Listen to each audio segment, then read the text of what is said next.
ಏನಾಯ್ತು? ಯಾಕೆ ಕಳ್ತಾ ಇದೀಯಾ? ಏನಂತ ಹೇಳಿಲ್ಲದ, ನೀನು ಮೈಸೂರಿಗೆ ಹೋಗಿ 3 ದಿನದಲ್ಲಿ ನನ್ನ ತಂದೆಯವರು ನಮ್ಮನ್ನ ಬಿಟ್ಟು ಬಹುದೂರ ಹೋಗ್ಬಿಟ್ರಲ್ಲ, ನಮ್ಮನ್ನ ಬಿಟ್ಟು ಹೋಗ್ಬಿಟ್ರು. ನಾನೀಗ ಪರದೇಸಿ ಆಗ್ಬಿಟ್ಟಲ್ಲ, ನಾನು ಪರದೇಸಿ ಆದೆ. ಸಮಾಧಾನ ಮಾಡ್ಕೊ. ಈ ಭೂಮಿ ಋಣ ತೀರಿದ ಮೇಲೆ ಈ ಭೂಮಿ ಮೇಲಿರೋದಕ್ಕೆ ಯಾರೂ ಶಾಶ್ವತರಲ್ಲ. ಅವರವರು ಋಣ ತೀರಿದ ಮೇಲೆ ಅವರು ಹೋಗಲೇಬೇಕು. ನೀನು ಯಾವುದಕ್ಕೂ ಚಿಂತೆ ಮಾಡಬೇಡ. ನೀನೇಕೆ ಪರದೇಶಿ ಆಗ್ತೀಯ? ನಿನಗಾಗಿ ಅಂತ ನಾನಿಲ್ವೇ? ಇನ್ನು ಮುಂದೆ ನನ್ನ ತಂಗಿಯಾಗಿ ನನ್ನ ಮನೆಯಲ್ಲೇ ಇರುವಂತೆ. ನೀನು ಯಾವುದಕ್ಕೂ ಚಿಂತೆ ಮಾಡಬೇಡ. ನೋಡು, ಈಗ ತಾನೇ ನಾವು ಕೂಡ ಮೈಸೂರಿನಿಂದ ದಯಾನಂದ್ ಅವರು ನಾನೂರು ಬಂದ್ವಿ. ಈಗ ತಾನೇ ಅವ್ರನ್ನ ಮನೆ ಬಿಟ್ಟು ನಾನು ಕೂಡ ಈಗ ಮನೆಗೆ ಹೋಗ್ತಾ ಇದ್ದೆ. ನಡಿ ಹೋಗೋಣವಂತೆ. ಲತಾ, ಹಾಗಾದ್ರೆ ಜಮೀನ್ದಾರು ನೀವು ಕೂಡ ಮೈಸೂರಿಗೆ ಹೋಗಿದ್ರಾ? ಹೌದು, ಕನ್ನಡ ಸಾಹಿತ್ಯ ಸಮ್ಮೇಳನ ಇತ್ತಲ್ಲ, ಅದಕ್ಕಾಗಿ ಇಬ್ರು ಭಾಗವಹಿಸೋದಕ್ಕೆ ಅಂತ ಹೋಗಿದ್ವಿ. ಹಾಗಾದ್ರೆ ನಾನೀಗ ಮನೆಗೆ ಹೋದ್ರೆ ಜಮೀನ್ದಾರವರು ನನಗೆ ಸಿಗ್ಬೋದಾ? ಯಾಕಿಷ್ಟೊಂದು ಅವಸರ ಮಾಡ್ತಾ ಇದೀಯಾ? ಬೇಕಿದ್ರೆ ಅವ್ರನ್ನ ನಿಧಾನವಾಗಿ ನಾಳೆ ಕಂಡ್ರಾಯ್ತು. ಮೊದಲು ನೀನೀಗ ಮನೆಗೆ ನಡಿ. ಹಾಗಲ್ಲ ಲತಾ, ತಂದೆಯವರು ಹಸುನೀಗೋ ಮುನ್ನ ಒಂದು ಪತ್ರವನ್ನು ನನ್ನ ಕೈಯಲ್ಲಿ ಕೊಟ್ಟಿದ್ದಾರೆ. ನೇರವಾಗಿ ಇದನ್ನ ದಯಾನಂದ್ ಅವರಿಗೆ ಕೊಡು ಅಂತ ಹೇಳಿದ್ದಾರೆ. ನೋಡು, ಅದ್ ಯಾವ ಪತ್ರ ಇದೆ ಅಂತ ನನ್ನ ಕಡೆ ಕೊಡು. ಅದನ್ನ ದಯಾನಂದ್ ಅವರಿಗೆ ನಾನು ಮುಟ್ಟಿಸ್ತೀನಿ. ಬೇಡ ಲತಾ, ಅದೇನೋ ಪರ್ಸನಲ್ ಲೆಟರ್ ಇರ್ಬೋದು. ದಯಾನಂದ್ ಅವರ ಬಿಟ್ರೆ ಆ ಲೆಟರ್ ಅನ್ನು ಯಾರು ಓದ್ಬಾರ್ದು ಅಂತಾನು ಹೇಳಿದ್ದಾರೆ. ಅದಕ್ಕೆ ಅವ್ರಿಗೆ ಕೊಟ್ಟು ಅವರ ಭಾವನೆ ತಿಳ್ಕೊಬೇಕನ್ನೋದೇ ನನ್ನ ಆಸೆ. ಅದ್ಯಾವ ಪರ್ಸನಲ್ ಲೆಟರ್ ಆದ್ರೂ ಚಿಂತೆ ಇಲ್ಲ. ನಾನು ಅವ್ರಿಗೆ ಪರ್ಸನಲ್ ಸೆಕ್ರೆಟರಿ ಇದ್ದ ಹಾಗೆ. ಕೊಡಿಲಿ ಆ ಪತ್ರವನ್ನ.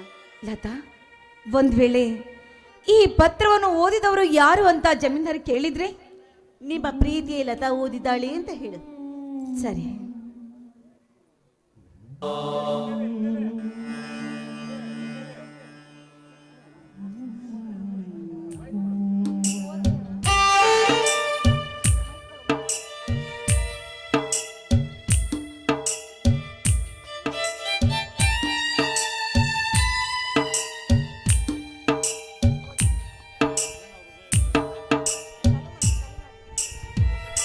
ದಯಾನಂದ, ನಿನ್ನ ಹೃದಯ ದಯೆ ಕರುಣೆ ಕಡಲು ಕಾರಣದ ಅನಾಥಳಾಗಿ ಬಿಟ್ಟು ಹೋಗಿರುವೆ. ನನ್ನ ಮಗಳಾದ ಆಷಾಢ ಕೈ ಹಿಡಿದು ನಿನ್ನ ಸತಿಸ್ಥಾನವ ನೀಡಿ ಅವಳ ಬಾಳ ಭವಿಷ್ಯ ಉಜ್ವಲಗೊಳ್ಳುವಂತೆ ಮಾಡುವ ನಿನ್ನ ಹಿರಿಹೊಣೆ ನಿನ್ನದು. ಇದೇ ನನ್ನ ಕೊನೆಯಾಸೆ. ನೀನು ಈ ಪತ್ರಕ್ಕೆ ಅಮಾನ್ಯ ಮಾಡಿ ನನ್ನ ಮಗಳ ಕೈ ಹಿಡಿಯದಿದ್ದರೆ ಅವಳಿಗೆ ಆತ್ಮಹತ್ಯೆಯ ದಾರಿ. ನೀನು ಅವಳ ಕೈ ಹಿಡಿದು ಅವಳ ಬಾಳನ್ನು ಬಂಗಾರಮಯ ಮಾಡಿ ನಿನ್ನವಳ ಕೈ ಹಿಡಿದು ಅವಳ ಬಾಳನ್ನು ಬಂಗಾರಮಯ ಮಾಡಿ ನನ್ನ ಆತ್ಮಕ್ಕೆ ಶಾಂತಿ ತಿಳಿಯುವನಾದ ನಿನಗೆ ನಾನೇನು ಹೆಚ್ಚಿಗೆ ಬರೆಯಲಾರೆ. ಇಂತಿ ನಿನ್ನ ಗುರುಮೂರ್ತಿ.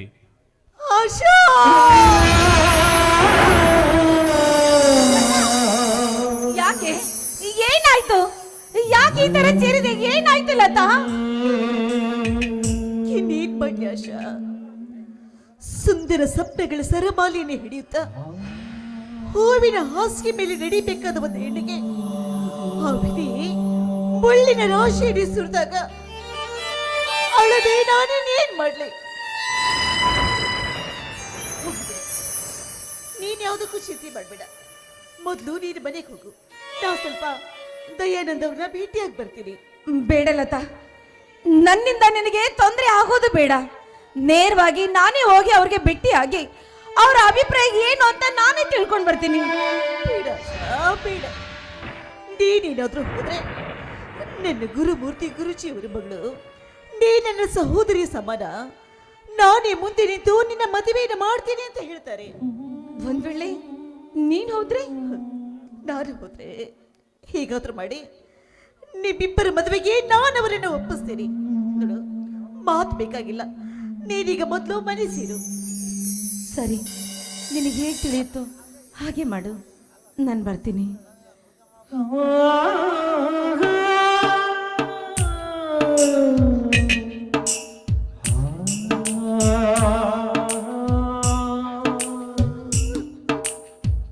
ಗುರುಗಳೇ, ಎಂಥ ತಪ್ಪನ್ನು ಮಾಡಿಬಿಟ್ರಿ ನೀವು? ಯಾಕಿಂಥ ನಿರ್ಧಾರವನ್ನು ತೆಗೆದುಕೊಂಡ್ರಿ? ಆಶಾ ಯಾರು, ಲತಾ ಯಾರು, ದಯಾನಂದ ಯಾರು ಅಂತ ವಿಚಾರಿಸ್ದೆ ನೀವಿಂಥ ನಿರ್ಧಾರವನ್ನು ತೆಗೆದುಕೊಳ್ಳಬಾರ್ದಾಗಿತ್ತು ಗುರುಜಿ. ಇಂಥ ನಿರ್ಧಾರವನ್ನು ತೆಗೆದುಕೊಳ್ಳಬಾರ್ದಾಗಿತ್ತು. ನಾನು ನಾನೀಗೇನ್ ಮಾಡ್ಲಿ? ಇಲ್ಲ, ಏನೇ ಆದ್ರೂ ಕೂಡ ನಾನೀಗ ತ್ಯಾಗಕ್ಕೆ ಸಿದ್ಧಳಾಗಿ ನಿಲ್ಲಲೇಬೇಕು. ದಯಾನಂದ್ ಅವರ ಹೃದಯದಲ್ಲಿದ್ದ ಈ ಲತಾ ಎಂಬ ಮೂರ್ತಿಯನ್ನು ಕಿತ್ತಾಕಿ ಆಷಾಢ ಮೂರ್ತಿಯನ್ನ ಪ್ರತಿಷ್ಠಾಪಿಸಲೇಬೇಕು. ಯಾಕೆಂದ್ರೆ ನನ್ನಣ್ಣ ಹೊಡೆಬಿದ್ದ ಶ್ರೀಮಂತ, ಬೇಡದಷ್ಟು ವರದಕ್ಷಿಣೆ ಕೊಟ್ಟು ನನ್ನ ಮದುವೆ ಮಾಡೋದಕ್ಕೆ ಅವರು ತಯಾರಾಗಿದ್ದಾರೆ. ಆದ್ರೆ ಪಾಪ ಆಶಾ ಯಾರು ಇಲ್ಲದ ಅನಾಥ ಇಟ್ಟು ಅವಳಿಗೆ ಹೇಗಾದ್ರೂ ಮಾಡಿ ಅವಳ ಜೀವನಕ್ಕೊಂದು ದಾರಿ ನಾನೇ ಮಾಡಬೇಕು. ದಯವಿಟ್ಟು ದಯವಿಟ್ಟು ನನ್ನನ್ನು ಕ್ಷಮಿಸ್ಬಿಡಿ ದಯಾನಂದ್, ನನ್ನನ್ನು ಕ್ಷಮಿಸ್ಬಿಡಿ.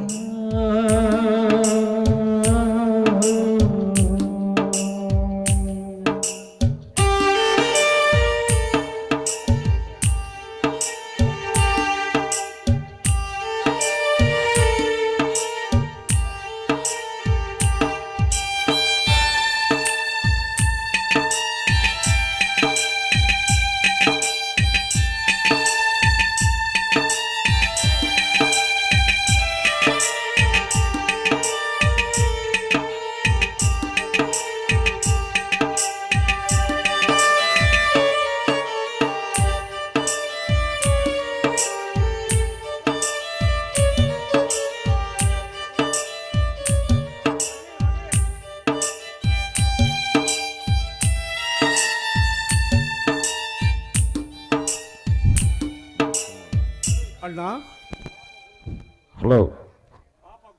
ಗುರುಮೂರ್ತಿ ಗುರುಗಳು ಪಾಪ ಹೋಗ್ಬಿಟ್ರಣ್ಣ. ಆಶಾ ಈಗ ಅನಾಥಳಾಗ್ಬಿಟ್ಲಣ್ಣ, ಅನಾಥಳಾಗ್ಬಿಟ್ಲು. ರವಿ, ಅವರವರ ಆಯುಷ್ಯ ಮುಗಿದ ಮೇಲೆ ಎಲ್ಲರೂ ಆ ಶಿವನ ಪದತಲಕ್ಕೆ ಶರಣಾಗಲೇಬೇಕಲ್ಲ. ಅದಕ್ಕೆ ಯಾರೇನು ಮಾಡಲು ಸಾಧ್ಯವಿಲ್ಲ. ನೋಡು, ಆಷಾಢ ಬಾಳೆಗೆ ಏನಾದರೂ ಒಂದು ಮಾಡುವುದು ನಮ್ಮ ಕರ್ತವ್ಯ ಅಲ್ಲವೇ? ಹೌದಣ್ಣ, ಹಾಗೆ ಮಾಡಲೇಬೇಕು. ಯಾಕಂದ್ರೆ ಭಾವನ ಜೀವಿಯಾದ ಆಶಾ ಏನಾದರೂ ಒಂದು ಅನಾಹುತ ಮಾಡಿಕೊಳ್ಬಹುದು. ಅದಕ್ಕಾಗಿ ಅಣ್ಣ ಬೇಗನೆ ಅವಳಿಗೆ ಕಲ್ಯಾಣ ಕಾರ್ಯವನ್ನು ಮುಗಿಸ್ಬಿಟ್ಬಿಡಣ್ಣ, ಮುಗಿಸ್ಬಿಟ್ಬಿಡು. ಯಾಕೋ ರವಿ, ಅವಳ ಮೇಲೆ ನನಗಿಂತಲೂ ನಿನಗೆ ಅನುಕಂಪ ಜಾಸ್ತಿ ಇದೆಯಲ್ಲ, ಮತ್ತೆ ನೀನೇನಾದರೂ? ಇಲ್ಲಣ್ಣ, ಹಾಗೇನಿಲ್ಲಣ್ಣ, ಹಾಗೇನಿಲ್ಲ. ಅಣ್ಣ, ನೀನು ಪ್ರಯಾಣದಿಂದ ಆಯಾಸಾಗಿರ್ಬೇಕಣ್ಣ. ನೀನು ರೆಸ್ಟ್ ಮಾಡು, ನಾವು ಊಟ ಮಾಡಿಕೊಂಡು ಫ್ಯಾಕ್ಟ್ರಿ ಕಡೆ ಹೋಗಿ ಬರ್ತೀನಿ. ಬರಲಾ ಅಣ್ಣ?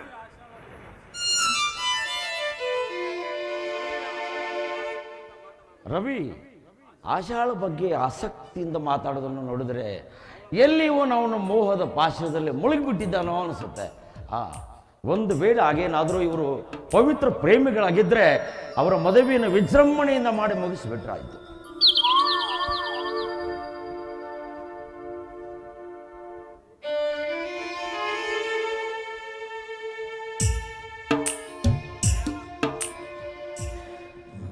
ದಯಾನಂದ್, ಇದೇನು ಲತಾ, ಮನೆಗಾದರೂ ಮುಟ್ಟಿದೆಯೋ ಅಥವಾ ಮಧ್ಯದಾರಿಯಿಂದಲೇ ಮರಳಿ ಬಂದೆಯೋ?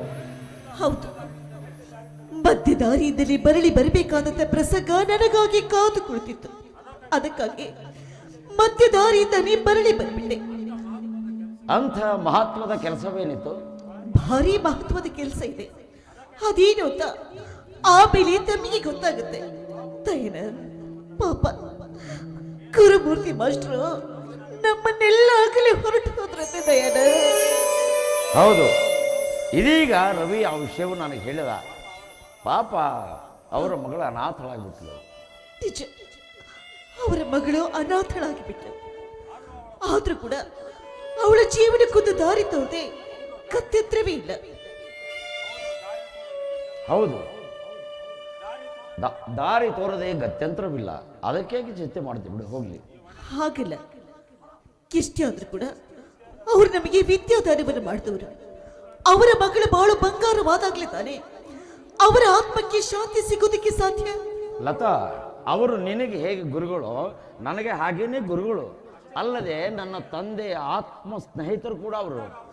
ಅಂದಾಗ ಅವರ ಮಗಳ ಆಗು ಹೋಗುಗಳ ಬಗ್ಗೆ ಅವಲೋಕಿಸ್ತಿದ್ರೆ ಹೇಗೆ? ಏನಾದರೂ ಒಂದು ದಾರಿ ಮಾಡಿದಾರಾಯ್ತು ಬಿಡು. ಇಲ್ಲೇ ಊಟ ಮಾಡೋಣ ನಡೆ. ಊಟ ಮಾಡ್ತೀವಿ, ಇಲ್ಲೇ ನಿಮ್ಮ ಜೊತೆಯಲ್ಲಿ ನಿಮ್ಮ ಮನೆಯಲ್ಲಿ ಮಾಡ್ತೀವಿ.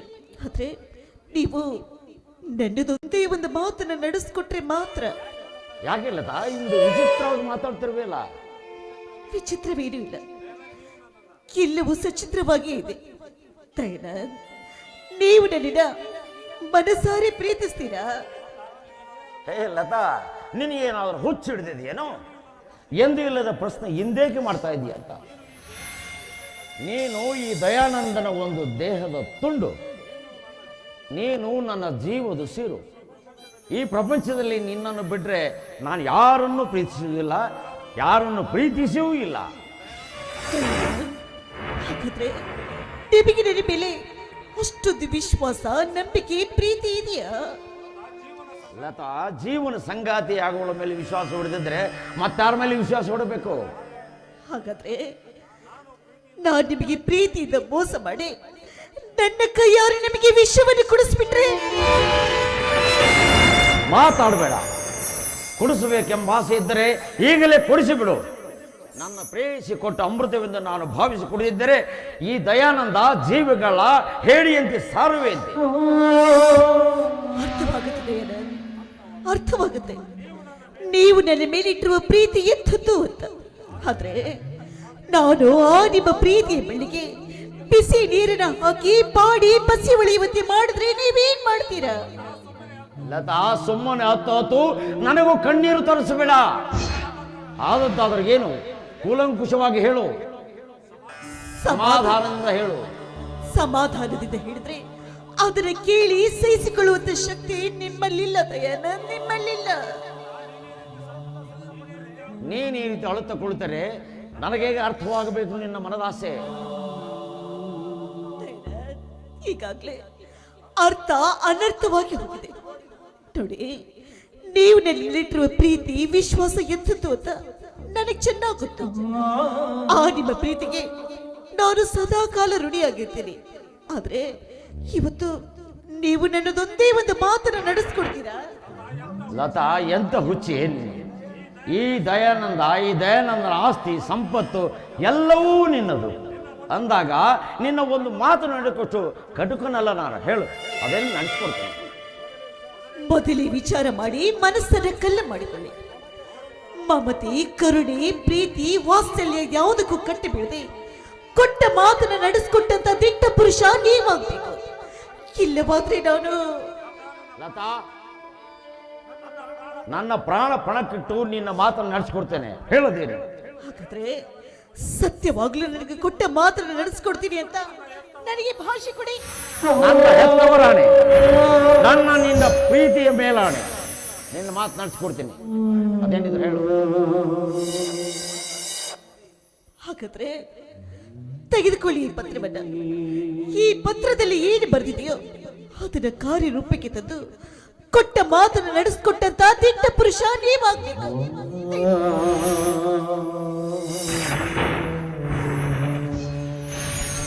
ಪ್ರಿಯ ಶಿಷ್ಯ ದಯಾನಂದ್, ನಿನ್ನ ಗುರು ಮೂರ್ತಿ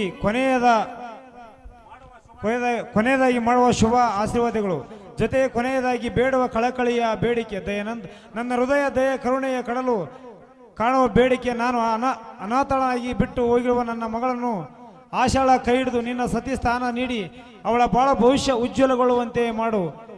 ಇದು ನನ್ನ ಗುರುವಿನ ಪತ್ರವಲ್ಲ, ನನ್ನ ಮೃತ್ಯು ಪತ್ರ.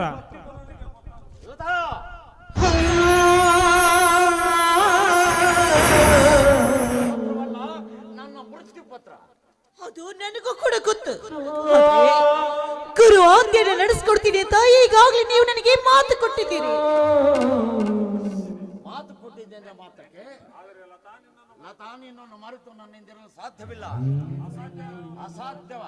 ಇಲ್ಲ ದಯಾನಂದ್, ಅಸಾಧ್ಯವಾದದನ್ನ ಸಾಧ್ಯ ಮಾಡಿ ತೋರಿಸ್ದಾಗ್ಲೇ ನಿಮ್ಮ ವ್ಯಕ್ತಿತ್ವಕ್ಕೆ ಬೆಲೆ ಸಿಗೋದಕ್ಕೆ ಸಾಧ್ಯ.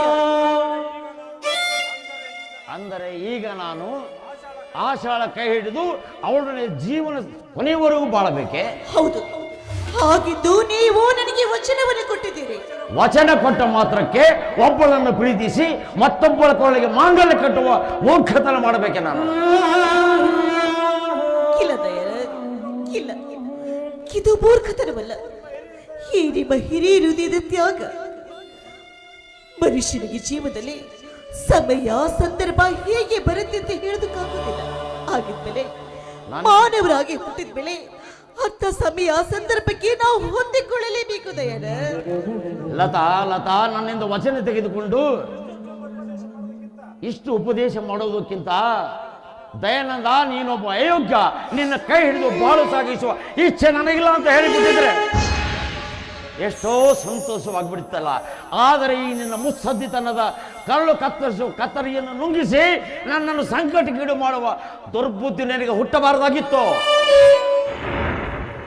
ಇಲ್ಲ, ನೀವು ನನ್ನ ಬಗ್ಗೆ ತಪ್ಪಾಗಿ ತಿಳಿದುಕೊಂಡಿದ್ದೀರ.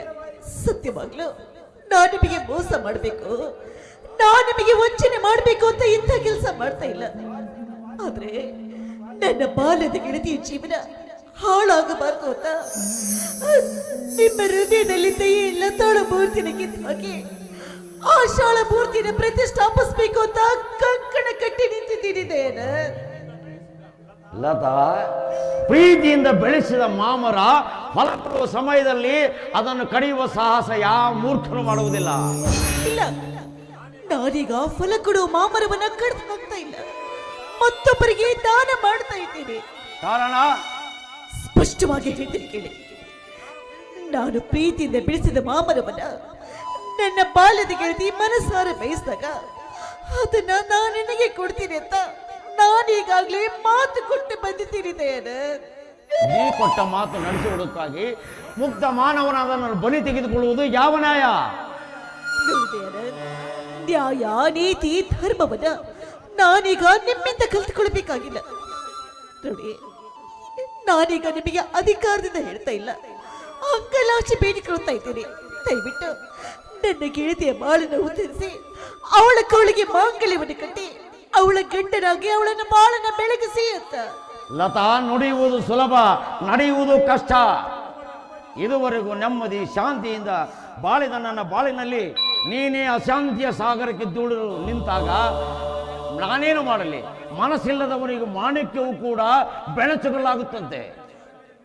ಇದರ ಮೇಲೆ ನಿನ್ನಿಷ್ಟ. ಆ ಬೆಣಚು ಕಲ್ಲನ್ನ ಮಾಣಿಕ್ಯ ಮಾಡುವ ಶಕ್ತಿ ನಿಮ್ಮ ಹತ್ರ ಇದೆ ನೋಡಿ. ಸುತ್ತಿ ಬಳಸಿ ಮಾತಾಡೋದ್ರಿಂದ ಯಾವ ಪ್ರಯೋಜನವೂ ಇಲ್ಲ.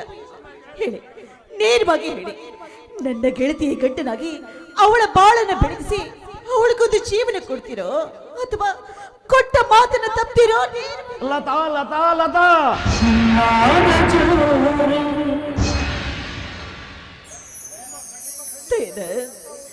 ಈ ನಿಮ್ಮ ಕಣ್ಣಿನ ಕಥೆ ಏನು ಅಂತ ನನಗೂ ಕೂಡ ಅರ್ಥವಾಗುತ್ತೆ. ಆದ್ರೆ ಮಾಮನಿಗೆ ಈ ರೀತಿ ಜೀವನದಲ್ಲಿ ಸಂಕಷ್ಟಗಳು ಬರುವುದು ಸಹಜ. ಆದ್ರೆ ಆ ಸಂಕಷ್ಟ ನಮಗೇಗೆ ಒದಗಿ ಬಂದಿದೆ? ದಯವಿಟ್ಟು ಇದುವರೆಗೂ ನಮ್ಮಿಬ್ಬರ ಜೀವನದಲ್ಲಿ ನಡೆದಿದ್ದಿಲ್ಲ ಒಂದು ಕೆಟ್ಟ ಕನಸು ಅಂತ ಮರ್ತ್ಬಿಡಿ. ನನ್ನ ಗೆಳತಿಯ ಬಾಳನ್ನ ಬೆಳಗಿಸಿ ದಯವಿಟ್ಟು ನನ್ನ ಮಾತನ್ನ ನಡೆಸ್ಕೊಡಿದೆ, ನಡೆಸ್ಕೊಡಿ. ಆಯ್ತು, ಹೋಗು ಹೋಗು, ನಿನ್ನ ಗೆಳತಿಯನ್ನು ಮುದ್ದು ಮಗಳಾಗಿ ಮನೆ ತುಂಬಿ ಕರೆದುಕೊ. ಸಾವಿರಾರು ಜನರೆದುರು ಸತಿ ಎಂದು ಒಪ್ಪಿ ತಾಳಿ ಕಟ್ಟುತ್ತೇನೆ.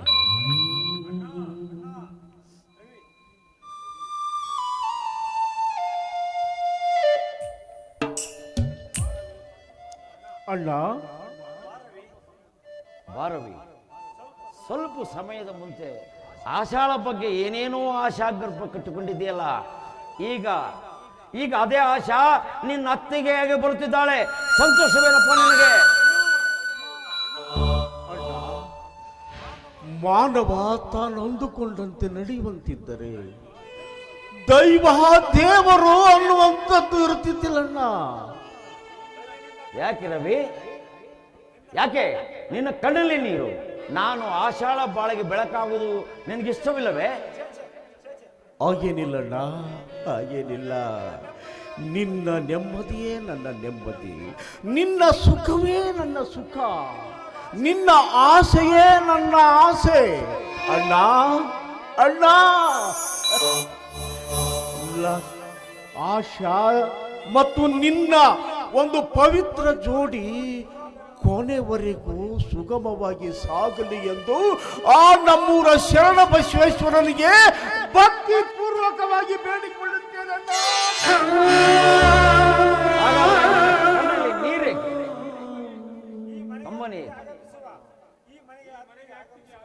ಏನಿಲ್ಲಣ್ಣ, ಈ ಮನೆಗೆ ಅತ್ತಿಗೆಯಾಗಿ ಬರ್ತಾಳಲ್ಲ, ಅದಕ್ಕೋಸ್ಕರ ಇದು ಮಾಡಿದೆ. ಆಯ್ತು, ಹೋಗು.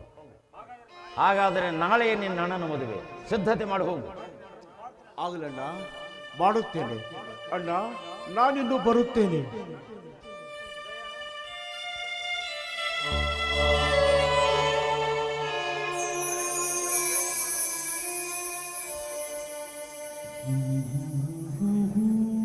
ದಯಾನಂದ್, ನೀವು ದೇವ ಮಾನವರು, ನಿಮ್ಮ ಹೃದಯ ವಿಶಾಲ, ನಿಮ್ಮ ಮನ ಮಲ್ಲಿಗೆ, ನಿಮ್ಮ ಗುಣ ಬಂಗಾರ.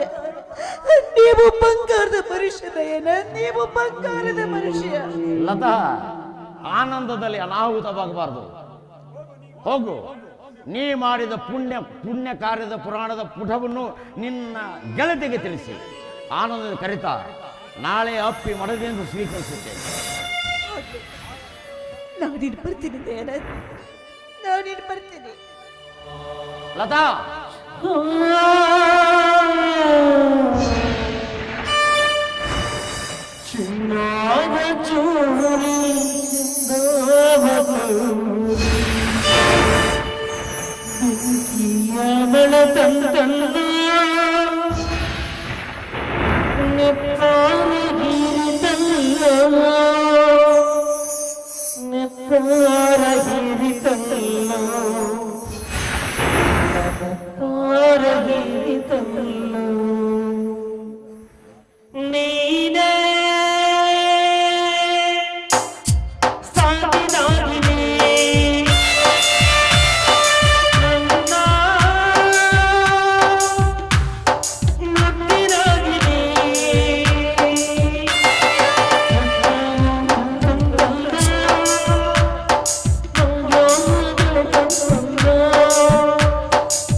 ವಿಧಿಯೇ, ಕೊನೆಗೂ ನಿನ್ನ ಕೈ ಮೇಲಾಯಿತೆ. ಇಂತೇಕೆ ಚಿತ್ರ ವಿಚಿತ್ರವಾಗಿ ಚಿತ್ರಿಸಿದೆ ನನ್ನ ಹಣೆ ಬರ.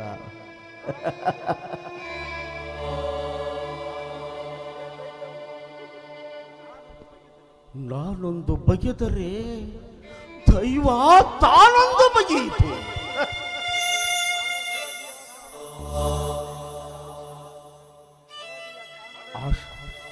ಆಶಾ, ಮಡದಿಯ ಸ್ಥಾನದಲ್ಲಿ ಮಮಕಾರ ತೋರಬೇಕಾಗಿರುವಂತ ಆಶಾ ನನ್ನತ್ತಿಗೆಯ ಸ್ಥಾನದಲ್ಲಿ ಕುಳಿತುಕೊಂಡು ಅಲಂಕೃತ ವಧುವಾಗಿ ಆಶಾಮಣಿಯನ್ನೇರುತ್ತಾಳೆ.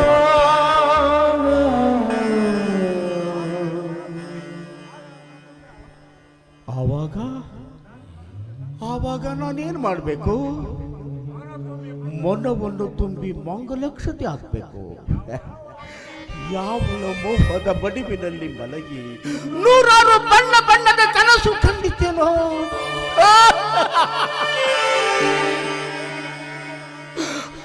ಅಂತವಳ ವಾತ್ಸಲ್ಯದ ಮೈದುದರಾಗಿ ಬಾಳಬೇಕು ಜೀವನವಿಡೀ. ದುರ್ಧವಿರವಿ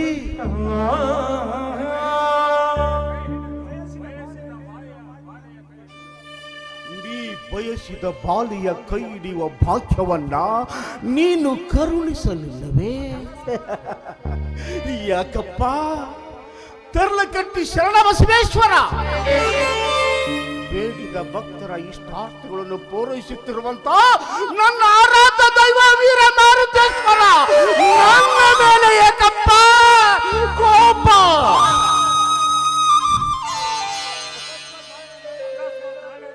ಅಕಸ್ಮಾತ್ ನಾಳೆ ನನ್ನಣ್ಣನಿಗೆ ಈ ವಿಷಯ ಗೊತ್ತಾದರೆ, ಇಲ್ಲ ಇಲ್ಲ, ಗೊತ್ತಾಗ್ಲಿಕ್ಕೆ ಸಾಧ್ಯನೇ ಇಲ್ಲ. ಆಶಳ ಹತ್ತಿರ ಹೋಗಿ ಆಶಾ, ನೀನು ನನ್ನನ್ನು ನಡೆದು ಹೋದ ಘಟನೆ ಕನಸೆಂದು ಭಾವಿಸಿ ಈ ನಿನ್ನ ಮೈದುಗನಿಗೆ ಆಶೀರ್ವದಿಸುವ ಹೊತ್ತಿಗೆ ಎಂದು ಅಂಗಲಾಚಿ ಬೇಡಿಕೊಳ್ಳಬೇಕು. ಅಣ್ಣ, ಅಣ್ಣ,